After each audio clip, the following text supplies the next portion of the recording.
Hello and welcome to Titanic Legacy, a celebration and exploration of Titanic's lasting impact, featuring conversations with special guests, continuing to carry Titanic's memory forward through fresh takes on historical viewpoints or fresh creative works, books, cinema, podcasts, and more inspired by the Ship of Dreams.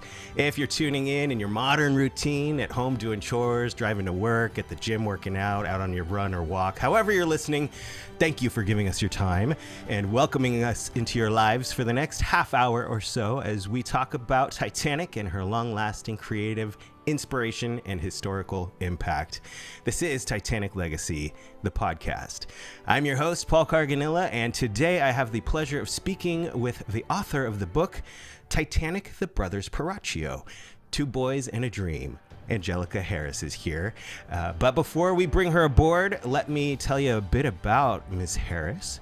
Again, under the pen name Angelica Harris, she is an experienced author with a strong passion for writing fantasy novels and historical nonfiction stories centered around Arthurian folklore, the RMS Titanic, medieval history, social justice, culture, and religion. A whole mixed bag there.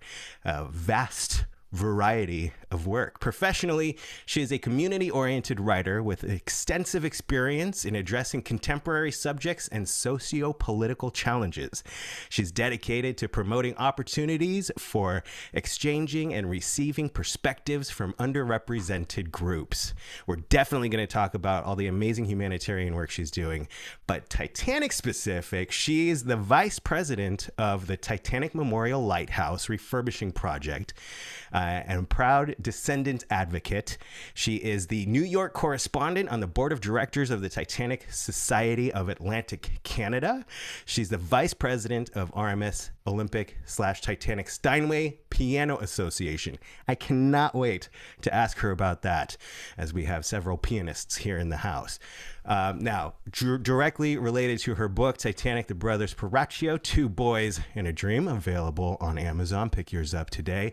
It is a 42-year research journey and labor of love and search for Ms. Harris's uncles through marriage, Alberto and Sebastiano Peracchio, who were crew members on the RMS Titanic in the a la carte restaurant.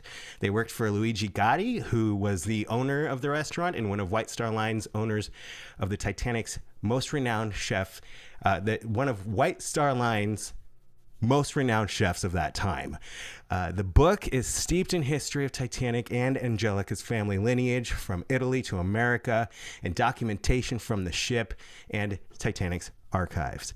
It's a thrilling journey of family history and research. I can't wait to chat about it with her and all the great stuff that she has going on. And so I think it's time to bring her in. Ladies and gentlemen, please join me in welcoming to Titanic Legacy Podcast, Angelica Harris.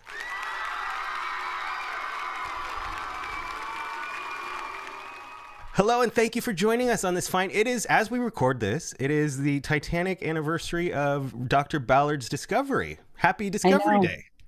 I know. It's amazing how we planned it this day. It's, yeah. I remember, I just want to segue into that. I remember after my uncle asked me to find, his brothers on the Titanic, when I read that story in National Geographic, and I found out about his discovery, it was as though finding a massive link to the puzzle of where, what I needed for my research. And from then I started following Dr. Ballard. I've never met him. One day I hope to meet him, but he's one of my heroes, where my go-to guy when I need some information about Titanic. Yeah. I mean, can't have a better go-to guy than that. No. But yeah, it's so great and serendipitous that we landed on this day to record, and it is a special day in Titanic history as well. I want to say hello to everyone in the live chat on YouTube. If you have any questions along the way for our special guest here today, please feel free to type them into the chat, and I'll bring them up as long as we're talking here today. But we do have a lot to dig into. Let's start with the book, which is, when I talk to different authors, we often say, this was a journey. Writing this book was a journey, but for you, it was an epic journey.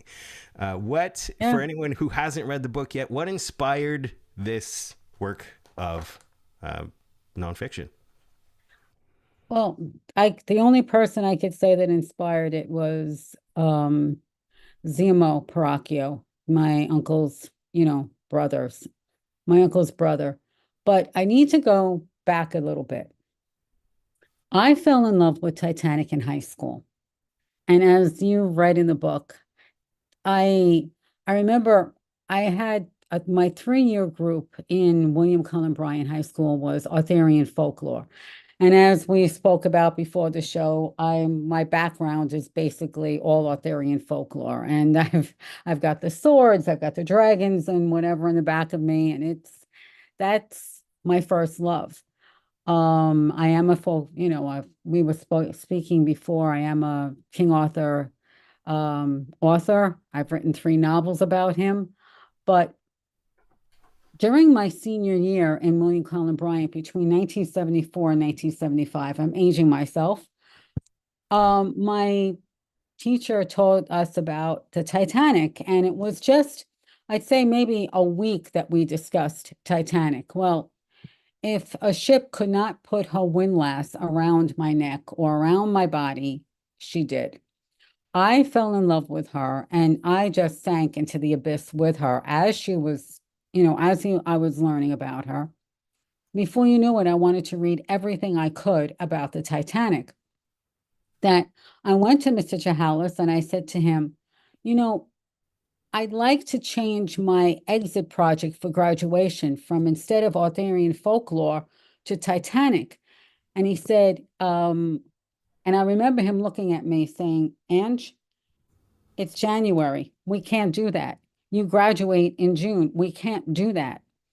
So I said, but I really want to write about Titanic. He said, well, we've already started King Arthur. Guess what? You're going to have to write 2 reports if you want it that bad.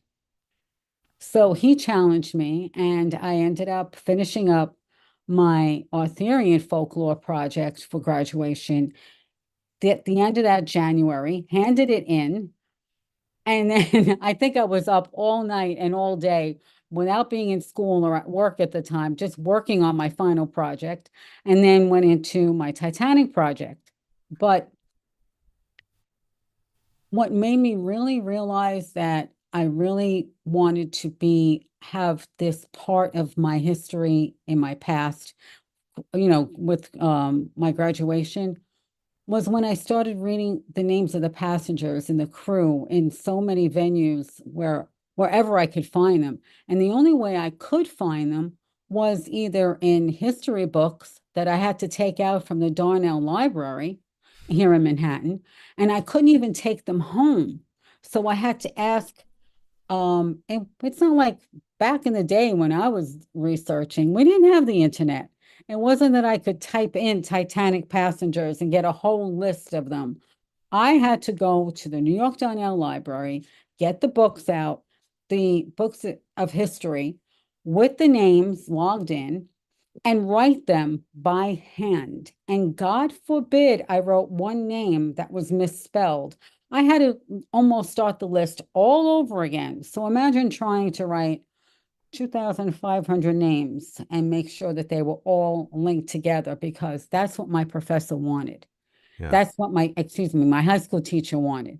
He wanted all the names written in my project. Wow. So, well, that kind of like solidifies a bond between you and the passengers as well. I remember, as we were talking earlier, I'm a former actor. I do a little bit of acting still, but even when I would have trouble memorizing lines, or if I wasn't connecting to a scene the way that I wanted to, I would handwrite it, and I would find that it committed it to memory, and it just solidified it, formed a bond with me and whatever I had written. So I find that fascinating, because in your book you talk about the microfilms in the library and everything. And yeah, the internet didn't really become like something you could do research on until I was in high school. So now I'm dating myself. It was the late 90s. But to imagine having to go to the library. You can't take the book home, but you're doing all of this research. You must have spent days and hours, and you put a lot of effort into that research.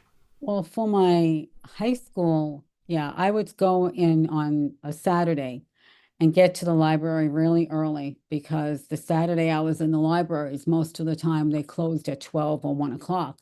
So I get there early, sit there with the book, and have my, make sure that the librarian kept it open for me so that when I got there, all she had to do was put it in my hand. And because I always had a ticket with me, and she put it in my hand, and I'd go sit at the desk and I'd start writing. Or when it came to the microfiche, I had another ticket that I'd bring so I could bring it to the library on the other side, of the and get my microfiche, put it in the machine, start doing with the cylinder and read the screen. That was the only thing I had. And it was, to me, doing research like that, people may think I'm crazy what they're about to hear, but I almost prefer it. I love research. And I know it's funny. My brother and I have talked about this before, and if he's listening, he's probably about to laugh. He, he thinks I'm crazy that I love to do research the way I do, but I feel like, to me, researching is like an archaeological dig. So when I'm rummaging through the pages in a history book, I love feeling the page. I love looking at the pictures. I love bonding with the book, the materialism of the book itself. You know, I love taking notes out of the book. So instead of copying and pasting like most people do today, I just like the note taking. I like the annotations. It connects me to my work. And that's what makes it a heck of a lot more real to me, is connecting to my work and writing it. But that's what makes me a writer. That's what Mhm. makes me enjoy my work more. It's the dig. It's a discovery, you It's a know. personal connection, and you're being Yeah, it's part of an experience. You're not just sitting down, like you say, copy pasting or finding someone else's research and putting it into your own words. You're finding the findings and right. putting together this work. So after high school, after this project that really wrapped its arms around you, or you say drug you under, uh, as far as your relationship to the Titanic goes, you become an author of the Arthurian books first? No, yes, the Arthurian book started in 1997. I started writing, and that happened because I watched the film Merlin with Sam Neill and Isabella Rossellini. And at the end of the film, Merlin, or Sam Neill as Merlin, tells his wife Nimue he puts everything back in order after the chaos of Arthur's death. And he turns around and he says, there is no more magic. And that inspired me because I thought, you can't have any more magic. Magic can't disappear, in Arthurian folklore. There has to be magic. And I think it's because I was always connected to King Arthur through my dad. My dad, all my life, would read stories to me of King Arthur. He read Prince Valiant to me. I even have some of the old Prince Valiant comics from the newspapers. We would read them together, and he taught me how to read through comic books. So DC Comics they're my favorites because of my dad's. I love I love Superman and Batman and Wonder Woman and such because of my dad, because he read to me. So he's the one who put a pen and notebook in my hand and said to me, "Sweetheart, write it down." Because he would see me sneaking off to the side writing poetry or writing short stories about King Arthur. And I would write little snippets about King Arthur and more or less my love and devotion to King Arthur and poetry. And Dad would see it and he said, just write it down. And he bought me this red notebook and he bought me a pen and he said, don't forget, write it down. And it's always in my head with my dad telling me to write it down. And I think that's why I'm so attached to a notebook and pencil or notebook and pen, because that's my dad talking to me all the time when I'm writing. I love that so much. Parents encouraging creativity and cultivating the creativity in their children. Oh, we need more of that as we move into the future and generations and generations. Was it your dad that taught you how to sword fight too? No, Dad didn't teach me how to sword fight, but he did put the love of sword fighting in, I think, my brothers and my hands because we were always watching films about, in period history. Either it was about King Arthur or it was about the Roman soldiers. I mean, there was either El Cid, Ben-Hur, The Robe, all those old films on TV. And, we were it was a family thing watching those films together, and or if the movie came out, it was playing at Radio City Music Hall. Yep, we were marching right into the city and on 49th Street, and there we were at Rockefeller Center at Radio City Music Hall, Wow, watching the films that came out. And you know, they're good family memories, of being there. wonderful. I love Yeah. that. And so, inspired by dad's encouraging creativity, you went on to publish three books about, fictional books about King Arthur. And you already had those under your belt when you found out about your now husband's Titanic connection. No, no, no. No, Yeah, well, I'm my out of Titanic, order. my Titanic connection came in, I graduated 1977, 1976, 77, when I was dating my husband. We had met in 1976, um, after the midnight mass at St. Sebastian's at church. So after we started getting serious, I went to my husband's uncle and aunt's house, and Zia Ann and Zia Modesto. And I'll never forget, there was a picture of Titanic in the house and a picture of the boys sitting on the credenza. And I whispered under my breath, Titanic. I saw Titanic because it had been the first time I really saw anything about Titanic since I did my report.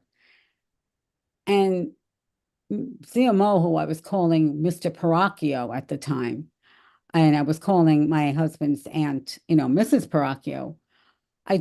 He turned around and said, what do you know about Titanic? Did you have family on the ship? And I said, oh, no, no, no. I just learned about the ship in history. Well, he looked at me and he said, well, then you know more than I. I said, what do you mean? And that's when he started telling me about how his brothers were on the ship and that the pictures I was looking at on the credenza were his brothers on the ship. And that's when I thought, what? And that evening, here I was, this young girl, only 19 years old, sitting there listening to this aging man. Well, at that time, he was close into my age, so I really can't say he was that old, but Careful. be careful is right. But here I was sitting there, and I remember Zia Ann coming in with cake and coffee and whatever. We were having dessert. And she looks and she goes, "Oh, Mo, stop telling her old family stories. She just, started coming into the family." And I said, "Well, that's all right, Mrs. Peracchio. I'd love to learn. I did a report when I was in school. I just want to hear him." And I remember ZMO turning around saying, "Just call me ZMO." I said, "But I'm not your niece yet." And he said, the way you're looking at my nephew and the way my nephew was looking at you, you're getting married. I could tell. There's a love story right here. You're getting married. He said it in broken Italian. And all I know is from then on, I started calling them Zia Ann and Zia Mo. And every time we got together with the family, he would look at me and say, "So what did you find about my brothers?" So here I was 19, even before I got married. Mind you, my husband and I got married in September 13th, 1980.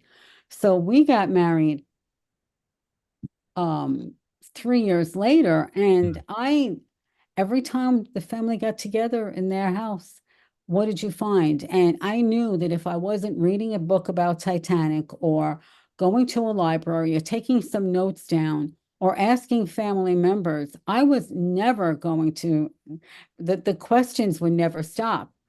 So I actually learned too how to cook in Zia Mo's kitchen. Mind you, he was a chef. I mean, they were all in victualling. My uncles, Alberto and Sebastiano, were, waiters in the a la carte on Titanic. But he was not just a waiter, he was a professional cook.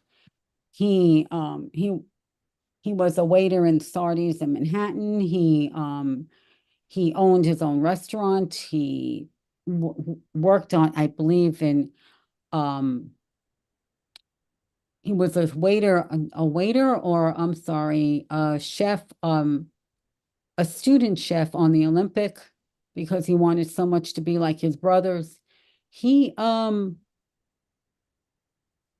he just wanted to follow in their footsteps. And I believe now, looking backward, that he wanted so much to find out about his brothers. He followed in their footsteps because of that, because he wanted to be like them, because he missed growing up with them. I mean, he was only 5 when Titanic, sank. So when you think about a 5-year-old boy who's left in Fubina, let's go back to where they came from. Fubina, Alessandria was not the elite place, like Rome is, or Napoli, or some of the other places. It was a working class neighborhood, Fubina, Alessandra. It was the children grew up on the ship docks. They learned their education through labor. They didn't go to school. Most of them went to school in church or Hmm. on Sundays, where they learned their ABCs, one, two, threes. They didn't learn, they didn't have the opportunity to work. Their fathers worked hard on the shipyards, and they ended up following along with them. That's how the boys um learned their craft, shall we say, in victualling. And that's how things were back then. And when Titanic went down, the family didn't want to talk about it. And that's Right. why he said to you, you probably already know more than I do. I'm sorry that I thought you were already married. I knew you were like part of the family at that time already, even though you weren't engaged yet. But I don't want to spoil the whole book, because I want everybody out there, if you haven't picked it up yet, it's on Amazon. Titanic the Brothers Peracchio, sorry, Two Boys and a Dream. It's about Angelica's journey, researching and trying to figure out what happened to Zia Mo's brothers, and it becomes a family affair, if you will. And it takes her all over the world, and you get an insight to her research and her wins and her highs and her lows. And I couldn't recommend it more for anyone who's interested in the Titanic. Any Titanic enthusiasts out there who have not yet picked it up, I encourage you to do so. And I did want to get to this before, the other ways Titanic is interwoven in your life, while we still have a little bit of time here. Can you tell me about the RMS Olympic and Titanic Steinway Piano Association? Yes, it's funny. I mean, if Jill is watching, she's going to be kind of happy to hear about this. It was funny because this one day I was supposed to, I knew that we were having a book club meeting, and I decided I wasn't going on that day. I figured, oh, what the heck? I have things to do and such, but I decided, let me go on anyway. Well, there was a gentleman on that came on. His name is Patrick Cornelius Vita. And Patrick founded this beautiful piano in a place called Best Roads. And since then, once I heard the piano, it was the original Olympic piano, the original Steinway piano that was on the Olympic. And after she was retired, it just disappeared, I guess. So when it was found, Patrick was awestruck, and Patrick is in Austria. He lives in Austria, and he's a renowned musician, teacher. He's a violinist. He's a pianist. Excuse me, I'm tongue-tied right now. But while I was speaking with him on the meeting, I had turned around and I said, well, I'm a descendant in law of the a la carte.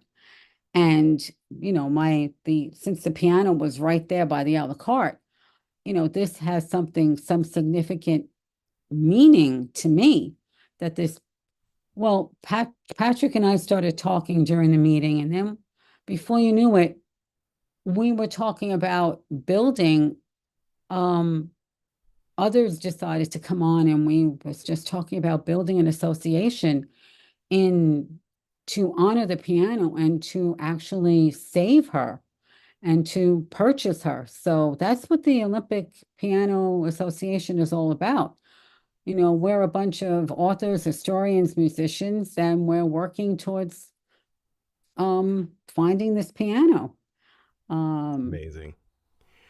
To not finding this piano, purchasing the piano and finding a place for her, because she shouldn't be. We believe that she should not be in a place where some rich person buys her and she becomes a conversation piece in their living room or in their drawing room or so. She belongs in a museum. She belongs in a place where people could learn about her. She's history. This is an artistic artifact, and she works. Her music and her voice is absolutely beautiful. When you listen to Patrick play her, wow, it's like you're listening to history just come alive all over again. And the joy in his face as his fingers go over her ivory keys is just magnificent. So we're all working together to try to come down with a down payment. And if you go to our website, the RMS Olympic Piano Association, there's a place to donate. Please donate to us, because we're trying to make the down payment to make a purchase of this piano. And the more people who know about her, the more we could work towards striving to getting her out where she is and bringing her to public knowledge, because she's too precious an instrument to be put aside. People need to know about her. And because my uncles were workers on the a la carte, and because this piano was playing in the hallway while the diners were waiting to go in to have dinner, they were sitting there and listening to the music, and the music just went into the a la carte while they were enjoying their meal. To me, it's something sacred, and this piano should be with us forever. Absolutely. That is fascinating. We will definitely put the link to that website in the show notes after we're done recording here. And just like that, time flies when you're having fun. We're right up at the end of it here, but I wanted to talk to you about whatever you've got going on as far as what you're working on today and what you'd like for people to know about. Well, I'm doing more research. Besides working on my fourth book on my Arthurian series, this book is called Excalibur and the Titulus of Christ, and it is going to be wrapped around Arthurian and Christian folklore, and also the finding of the Titulus of Christ. Um, and then I'm doing another research on Titanic. I'm digging further into the history of other people who were working not only in the a la carte, but also others whose stories weren't told. I mean, when it comes to Titanic, many of the we talk about the elite, the Astors, the Guggenheims, the Wideners, the Gordons, but we do not talk about the Peracchios, the stewards, the engineers, those who worked behind the scenes to make the ship run. And these are the people I'm interested in. And I'm also interested into the ship of dreams. The elite went on her because it was another feather in their caps. They went on to the ship, her maiden voyage, and it was another conquer for them and their money, shall we say. But Titanic was also a ship of immigrants. And what about those immigrants? They came from Ireland and Italy and France and all over the world. The ship, Titanic, was a global ship. What about them? Mm-hmm. What don't we know about them? That's what I'm digging for, to find out more about them. And then, I'm also working, I have a tutorial agency that I work with a lot of special needs children in my community. I do a lot of, I work with I help teenagers who are writing their personal essays for colleges, and um, I'm a book developer, a book editor. I help students write their thesis papers and also teach them to love research. It doesn't have to be a chore. Research could be fun. You know, if you look at it in a different light, it could be fun. Sure. So, but I love working with my kids. I love working with students and just teaching them the art of writing and creativity is my joy.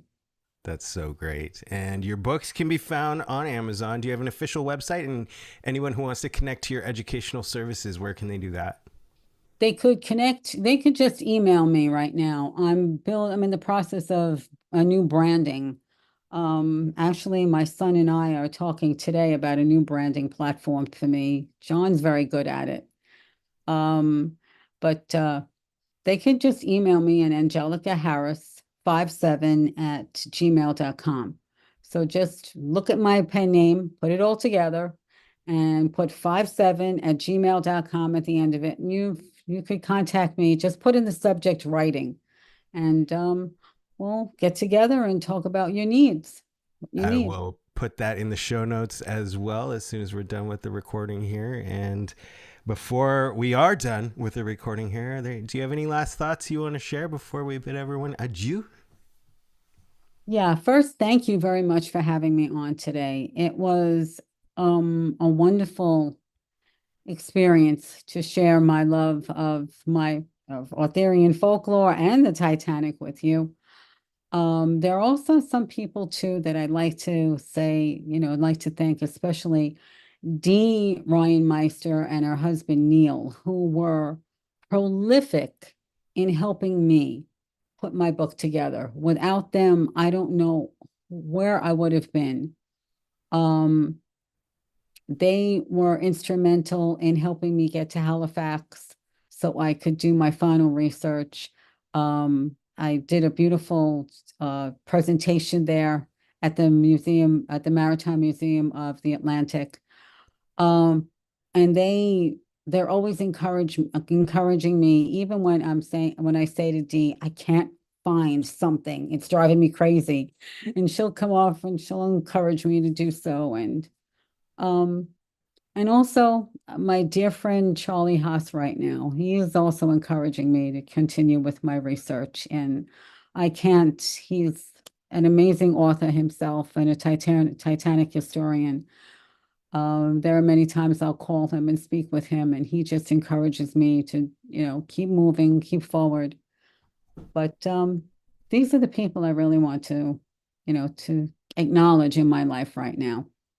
So important to surround yourself with encouraging people, especially when you are creating new creative projects. And you know, it's tough. It's a lot of times we'll have a lot of naysayers around us, but not only that, but in our heads. It's scary to step out on a limb and try and create new things, but I try to encourage everyone always take that first step, reach outside your comfort bubble. It's going to be a little uncomfortable, but if you never do it, you'll never accomplish these dreams in your head. And it's just so important to surround yourself with encouraging people like it sounds like you have. And so that's so great. May I say one thing to my students too? When I'm working with them on a story or an essay for school, and they'll say to me, Miss Angelica, I'm having so much trouble. I'll say to them, why did you choose this, this paper to write on? And can you give me the first 2 sentences of the paper that you could think of that it sparked you to write about it, or something that you would like to argue about in the paper that sparked you? And once they have that, I'll tell them, now take that, wrap it up in your head, and now form your thesis or form your introduction around those 2 sentences, and then come back and work with me, and we'll, figure the rest out. We'll figure out the argument. We'll figure out, the juxtapositions of where you want to go, and we make it fun. But you have to start somewhere. You got to have a first draft or a first step of every journey. And thank you so much. Hopefully this is the first conversation we have, and we have you back on the show several times in the future. I can't wait to talk to you again. And before we wish everybody a happy Titanic trails, I'd like to ask all of our friends who enjoyed this conversation to subscribe to the Titanic Book Club newsletter and on YouTube. And both links to those are in the show notes here today. If you enjoyed this episode, please be sure to subscribe, rate, leave a positive review on your favorite podcast platform. And if you love conversations with inspirational creators, you can find many more on my personal podcast, Cove Pod. Click over, give that one a listen. I want to say thank you one more time to our guest, Angelica Harris, and give her a big round of applause.